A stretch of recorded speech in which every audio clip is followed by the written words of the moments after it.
말씀은 구약성경 창세기 10장 32절 말씀입니다. 우리 같이 한 목소리로 함께 읽겠습니다. 이들은 그 백성들의 족보에 따르면 노아 자손의 족속들이요 홍수 후에 이들에게서 그 땅의 백성들이 나뉘었더라. 아멘. 민족과 국가의 기원이라는 제목으로 설교하려고 합니다.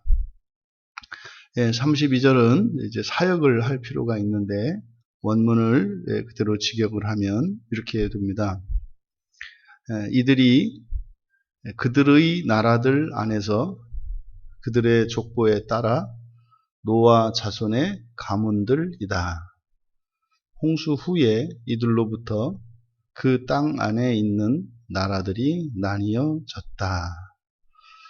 모세는 이제 노아의 세 아들로부터 이제 태어난 자손들, 세 아들 셈과 함과 야벳의 그 족보, 그 가계도를 전부 이제 기록하고 난 후에 전체적으로 이것을 이 32절로 결론을 맺고 있습니다. 그러니까 왜 굳이 이 전체의 결론을 다시 한번 이렇게 기록한 목적이 무엇일까? 그것은 이들이 그들의 나라들 안에서 그들의 족보에 따라 노아 자손의 가문들이다 라고 이렇게 밝힌 것, 지금 우리말 성경에 족속들이라고 된 것을 이걸 이제 가문으로 하십니다. 여러분들이 가지고 계신 성씨가 있지 않습니까? 그래서 여러분의 가문으로 이해를 하시면 됩니다. 그러면 이들이 노아 자손의 가문들이다 이렇게 되는 거지 않습니까? 그런데 족보에 따라서 그래요. 족보에 따라서.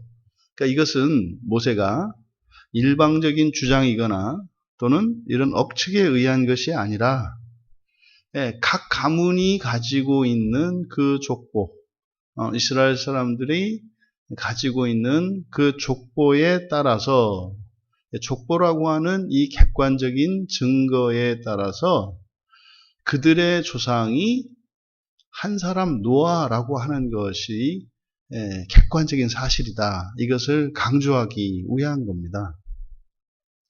그래서 이들은, 그러니까 모세가 모든 가문들, 그것은 전부 노아 자손들이다라고 하는 거죠. 그러면은요, 뭐 모세의 때뿐만 아니라 오늘을 살고 있는 우리들은 더 사실은 이 말씀이 우리에게는 더 크고 중요하고 우선적인 가치로 받아들여져야 됩니다. 이것이 왜냐하면 지금 모세가 이 말씀을 이렇게 결론을 내리는 이유는 우리는 하나다라는 말씀을 하려고 하는 거거든요. 그러면 실제로 인종이나 또는 민족이나 나라를 넘어서 정말 홍수 이후에 존재하는 이 세상에 지금까지 존재했던 모든 사람들의 한 조상이 노아라고 하는 거거든요. 실제로 보십시오. 흑인이나 황인이나 백인이나 한 조상이다라고 하는 것이 우리들에게 이렇게 실감이 나지 않거든요. 이것을 우리들에게 직접 적용을 해 보십시오. 여러분들이 뭐 이제 집안마다 다릅니다만 집안마다 이렇게 왕래가 잦은 그런 집안들도 있고 뭐 심지어는 뭐 형제 간에도 그렇게 왕래가 뜸한 그런 집안들도 있기 마련이지 않습니까? 사실 4촌, 8촌만 되더라도 한때는 굉장히 가까운 사이로 인식되던 때가 있었어요. 8촌만 돼도 굉장히 가까운 거거든요. 그런데 지금 우리들의 삶의 현실을 보면 사촌을 평생에 만날까 말까. 사촌끼리 말이죠. 나이나 좀 들고 그래야 뭐 이런 대소사에 이렇게 참석하고 하면서 인사 나누고 하는 이런 정도. 이런 거죠. 그러니 뭐 우리 같은 사람들에게 모든 인류가 하나다라고 하는 말이 그렇게 살갑지 않고 그렇게 큰 의미로 와닿지 않는 거예요. 근데 모세에게는 이게 굉장히 큰 의미로 이게 충격적으로 다가온 겁니다. 모두 하나라고? 모두가 한 조상에서 시작된 한 뿌리라고? 네. 뭐 실제로 하나님이 천지를 창조하셨고 사람을 만드셔서 그 사람으로 하여금 세상 사람들이 다 뻗어나왔다라고 했을 때 뭐 그것이 이렇게 정말 모든 민족이 하나다 이렇게 실감이 잘 안 나는 거예요. 근데 다시 한번 모세는 홍수 이후에 이 세상에 존재했던 모든 사람들이 한 조상에게서 태어난 그런 가문들이다. 이게 모세에게는 굉장히 새롭게 그리고 의미 있게 다가왔던 거죠. 이어서 홍수 후에 이들로부터 그 땅 안에 있는 나라들이 나뉘었다. 그러니까 여기서 나라라고 번역을 했는데 우리말 성경에는 백성들이라고 번역되어 있지 않습니까? 이 백성들이라고 번역된 히브리어는 고이라고 하는 말인데 이게 앞에서 이미 5절과 20절과 31절에 우리말 성경에 나라라고 번역이 된 단어입니다. 그것을 여기서는 32절에서 우리말 성경에 백성들이라고 한 거예요. 그러니까 그냥 나라거든요. 이 고이라고 하는 말이 나라 또는 민족 뭐 이런 개념, 이런 의미를 가지고 있는 단어입니다. 그러니까 지금 모세는 바로 그 땅에 그 땅 안에 있는 나라들이 나뉘어졌다. 누구로부터? 이 세 사람으로부터 이런 거죠. 그러면 지금 모세는 이 세상에 있는 모든 민족의 또는 국가의 기원이 노아의 세 아들 이 셈과 함과 야벳이라고 하는 것을 밝히고 있는 겁니다. 여러분, 우리가 한 민족이었지만 이렇게 세상에 있는 많은 민족들로 또 많은 나라로 나뉘었다고 하는 사실, 시간을 거슬러 올라가면 우리가 한 부모 밑에서 태어난 그 자녀들의 자녀들이라고 하는 이 사실, 만약에 이게 이 세상을 살고 있는 모든 사람들에게 정말 이것이 실감이 나고 믿어진다면 최소한 우리가 살아왔던 역사와는 좀 다른 그런 역사를 써나가며 살아갈 수 있지 않겠습니까? 그러니까 여러분들이 여러분 가족들을 대하는 것과 이웃들을 대하는 것 사이에 분명한 차이가 있잖아요. 또 뭐 이웃이 아니라 전혀 생면부지에 남을 대할 때와 여러분들의 가족을 대할 때 차이가 있잖아요. 왜 사람들이 그렇게 서로 훔치고 뺏고 공격하고 이런 일이 왜 일어납니까? 남이니까 그러거든요. 남이니까.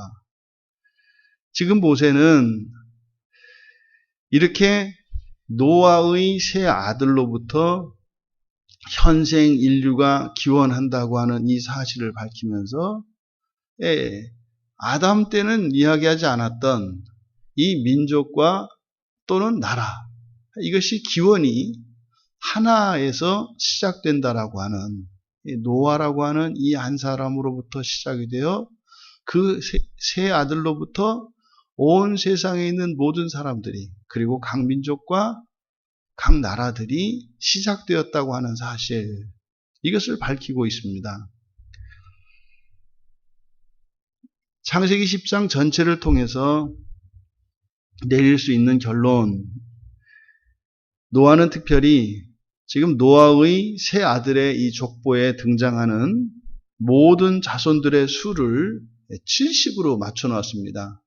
여기에 등장한 모든 이름들, 이 세 아들로부터 시작된 그 자녀들과 자손들의 그 숫자를 전부 헤아리면 70명이 됩니다. 그러니까 우리가 앞에서 살펴보았던 것처럼 이 세 아들에게 있는 모든 아들들의 자손들을 기록하지 않고 몇몇 아들들의 아들들만 기록했던 것을 우리가 기억을 합니다. 그러니까 거기에 어떤 의미가 있었던 거죠. 거기에는 분명히 하나님의 구속사 안에서 일어난 일들을 나타내려고 하는 것인데, 전체적으로 보니까 70이라고 하는 숫자를 맞추기 위해서 의도적으로 그 족보들이 편집된 것을 우리가 알 수 있어요. 그러니까 그 아들들을 모른다라기보다는 구속사적으로 의미가 있는 이들의 자손들을 기록했고, 그리고 그것을 의도적으로 70이라고 하는 숫자에 맞추고 있다. 70이라고 하는 숫자는 7과 10으로서 완전한 모든 것을 나타내요. 그러니까 모든 민족입니다. 그래서 이 70은 이후로도 더 많은 민족과 또 다른 나라들이 생겨날 것이다.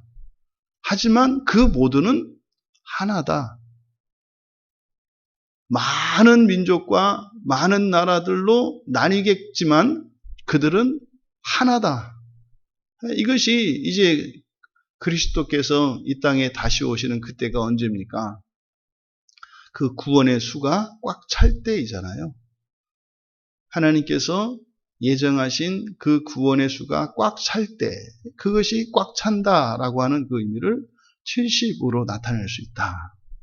그러니까 지금 이렇게 32절을 다시 한 문장으로 결론을 내지면서 또 전체 민족의 숫자를 70으로 이렇게 맞춘 것, 이것을 통해서 모세가 그 하나님의 계시를 들으면서, 그리고 이 성경을 기록하면서 가장 모세의 가슴 속에, 이렇게 그 가슴 속에 콩 하고, 그리고 정말 머리가 밝아지는 것 같은 그 각성을 일으켰던 것이 바로 뭐다? 하나다. 여러분 생각해 보십시오.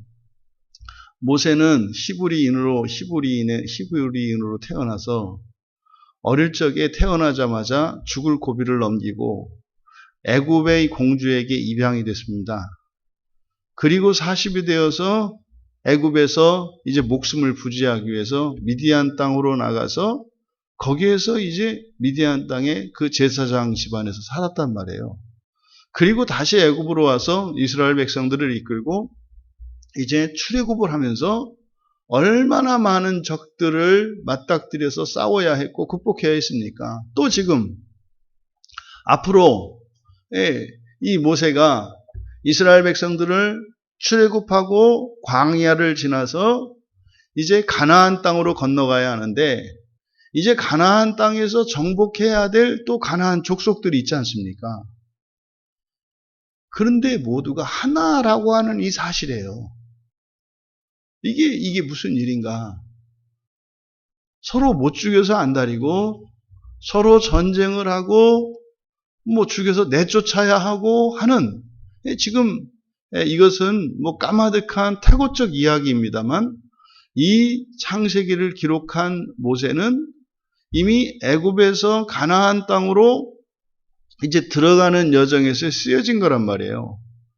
그러면 모세가 이 창세기를 기록할 당시에 그때의 현재, 모세의 현재에서 기가 막힌 이야기이지 않습니까? 모두가 한 자손이다. 모두가 한 자손이다. 아니 보세요. 지금만 하더라도, 우리가 살고 있는 이 시대만 하더라도 어디는 백신 구경도 못하고, 어디는 백신이 썩어 남아서 버리잖아요. 어디는 3번, 4번 맞을 거를 미리 비축해놨다가 그것도 너무 남아서 갖다 버리는데, 어딘가에서는 백신 구경도 못하고 심지어는 말도 되지 않는 물인지 백신인지 모를 것들을 그냥 맞는 이런 일이 일어나잖아요. 왜요? 내가 아니기 때문에 그래요. 우리가 아니기 때문에 그래요. 미국을 가면은 지나가면서도 백신을 맞는다더라고요. 아무데나 이렇게 길거리에 백신 맞는 곳들이, 백신 접종하는 것이 길곳에 그 자동차가 이렇게 비치되어 있어서 그냥 아무 때나 어디서나 마음대로 맞을 수가 있더라고요. 그냥 3번 맞고 싶으면 3번도 맞고 할 수 있겠더라고요. 그냥 가서 묻지도 않고 그냥 놔주니까, 원하는 거를 맞으니까. 이런 일이 어떻게 일어나요? 지금 모세가 느낀 게 이런 거죠. 이 세상에 있는 모든 민족이, 모든 국가가 하나라고, 이게 그렇게 충격적으로 왔던 겁니다. 또 지금 10장에서 이 족보를 소개하는 이 순서는 구속사와 관련이 있습니다. 맨 처음에 이제 소개된 것이 야벳이 먼저 소개가 되고, 이 야벳은 백인의 조상입니다. 백인의 조상이고, 두 번째로 함이 소개되는데, 함은 흑인의 조상이죠. 그리고 마지막으로 소개된 이 셈은 황인입니다. 그러니까 백인, 흑인, 황인의 순서로 이제 족보가 소개가 되었는데, 원래 순서대로 하면은 첫째는 셈이고, 둘째는 야벳이고, 세 번째가 함이지 않습니까? 그런데 이 역순도 아니고, 이것은 순서가 뒤죽박죽 되어 있단 말이에요. 그러니까 이것은 하나님께서 모세에게 계시하신 특별한 의미가 있겠다. 그러면 이렇게 야벳과 함과 셈으로 소개한 이것의 의미가 뭘까? 우리가 직접적으로 깨달을 수 있는 것은 바로 구원과 직접적인 관련이 있는 셈의 자손을 맨 뒤에 소개한 거예요. 이제 셈의 자손에서 이제 예수 그리스도로 그 계보가 쭉 이어지니까요. 그래서 맨 나중에 결론적으로 셈의 자손을 소개한 것은 이해가 돼요. 그러면 왜 맨 앞에 야벳을 두었을까? 맨 앞에. 그럼 이제 성경에 보면 요한계시록 20장에 보면 20장 8절에 이제 천년왕국이 끝나고 이제 잠깐 무적행에서 잠깐 사탄이 놓입니다. 그래서 마지막 전쟁이 일어나죠. 그 전쟁이라기보다는 하나님께서 그들의 마음을 다 드러내게 하시는 겁니다. 그래서 이제 최후의 심판이 있는 때거든요. 그러니까 그 마지막 사탄의 도구로 쓰임받는 것이 마곡이거든요. 근데 이 마곡의 아버지가 바로 이 야벳이에요. 그러니까 여기서 맨 처음 소개된 그 야벳은 결론적으로 성경의 끝에 가보면은 종말론적으로 마지막에 가서 사탄의 도구로 쓰임받는 그 민족의 조상이 야벳이에요. 그러니까 야벳과 함과 셈의 이 순서는 바로 예수 그리스도를 중심으로 해서 구속과 마지막 벌어지는 그 심판의 순서로 된 것임을 우리가 알 수 있습니다. 그러니까 흔히 곡과 마곡의 전쟁할 때 그 마곡이 나타내는 것은 바로 그거거든요. 그러니까 이미 여기에서 이 홍수 후에 새로 시작한 이 인류의 그 기원에 대한 이 족보의 계시 속에서 이미 구원이라고 하는 하나님의 그 대파노라마의 시작과 그 과정과 결론이 이미 암시되어 있었다는 거죠. 이거는 이제 성경을 통해서 우리가 알 수 있는 거지 않습니까? 그러니까 모세의 때에 이런 종말에 대한 계시가 이미 주어졌고 더 거슬러 올라가서 이렇게 홍수 후에 이 셈과 함과 야벳의 이 족보를 통해서 이미 그 종말에 대한 그 구원 계시가 이미 인류에게 전달되고 있었다는 거죠. 그러면은요, 예수님 이후에 오늘날까지 이 종말에 대한 최후의 심판에 대한 계시와 그래서 우리가 나아가야 할 바는 분명히 계속되어 왔다는 겁니다. 쉬지 않고 이 창조세계의 종말에 대한 계시는 끊임없이 우리에게 주어지고 있었다라고 하는 것을 알 수 있습니다. 그리스도께서 하늘에서 이 땅에 오셨을 때 오신 목적은 예수 그리스도 안에서 만유를 통일하시기 위함입니다.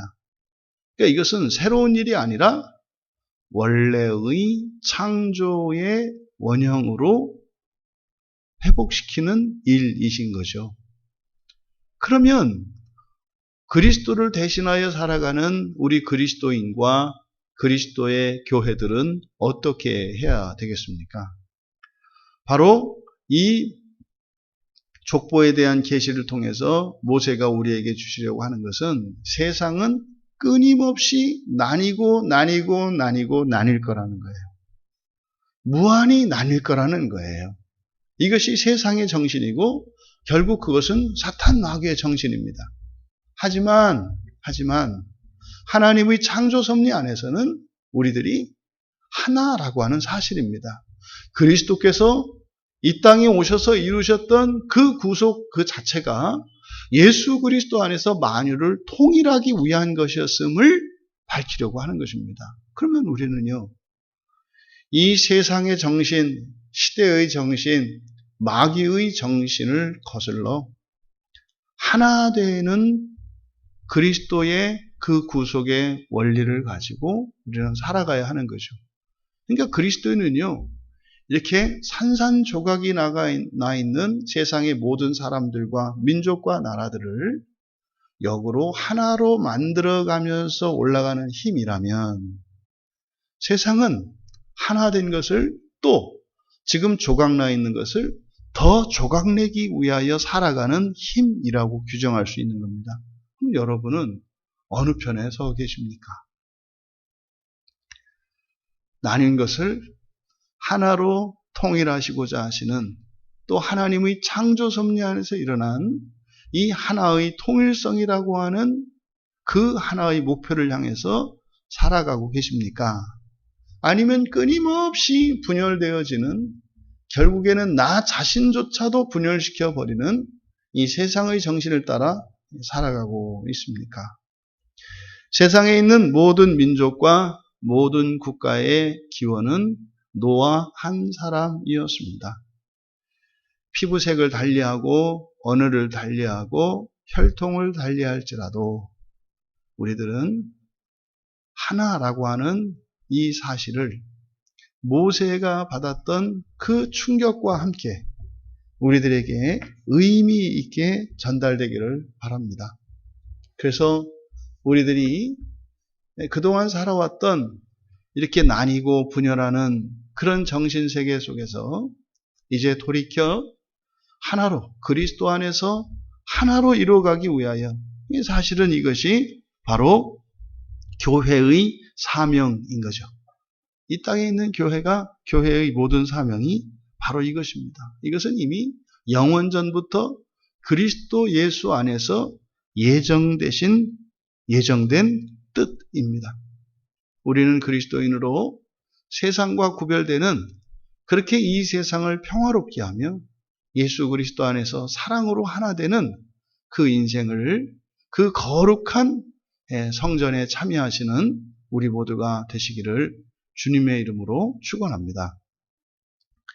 존귀하신 하나님, 모세가 이 세상의 모든 사람이 모든 민족과 모든 국가가 한 뿌리에서 시작되었다고 하는 이 사실에 충격적으로 교훈을 얻었던 것은 오늘날 이 시간 저희들에게도 동일한 은혜로 다가오기를 원합니다. 하나님, 저희들 주변을 돌아볼 때 또 온 세상을 바라볼 때 주님의 마음으로 보게 하여 주셔서 참으로 그리스도 예수 안에서 저희들이 하나인 것을 늘 잊지 않고 생각나게 하여 주시고 더불어 함께 살아가며 주님과 함께할 그 영광의 나라를 위해 살아가는 세상의 정신과 구별된 거룩한 그리스도인으로 살게 하여 주시옵소서. 감사하며 예수님의 이름으로 기도하옵나이다.